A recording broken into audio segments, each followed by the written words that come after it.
अपना सबके मिथिला संस्कार पर स्वागत करै छी। एकटा चौड़चन के गीत दै छी। एबेर तऽ रौदिये पड़ि गेल, किसान की रोपतै, एकटा चौड़चन के गीत दै छी, से सुनू।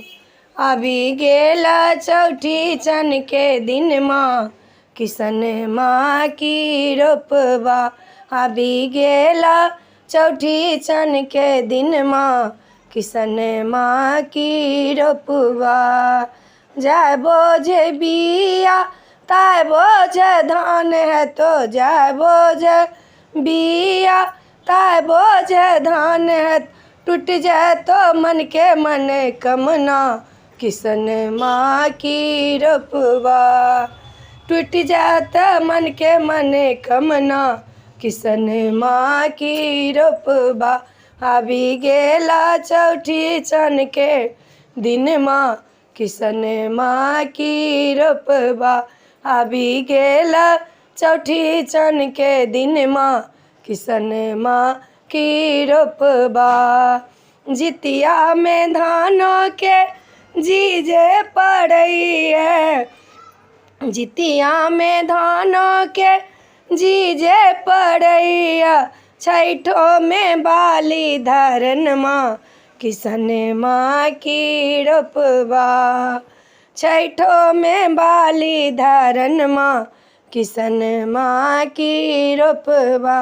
आबि गेल चौठी चन के दिन माँ, किसान माँ की रोपबा। चंदा मनाबा पाबन के कर, चंदा मनाबा पाबन के कर। मांगलहूँ तो बड़े धन माँ, किसान माँ की रोपबा।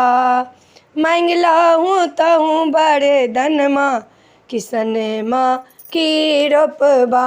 आबि गेला चौठी चन के दिन माँ, किसान माँ की रोपबा। आबि गेला चौठी चन के दिन माँ, किसान माँ की रोपबा। पूरी बनैबा खीरो बनैबा, मकई खीरा से हो लेबा। चौठी चन के तहूँ पूजन माँ, किसान माँ की रोपबा। चौठी चन के तहूँ पूजन माँ, किसान माँ की रोपबा। आबि गेला चौठी चन के दिन माँ, किसान माँ की रोपबा। वीडियो में आइए, अपने सबके नीक लागत तो चैनल के सब्सक्राइब करब, लाइक करब, कह के नहीं बिसरब। जय मिथिला, जय माता जी।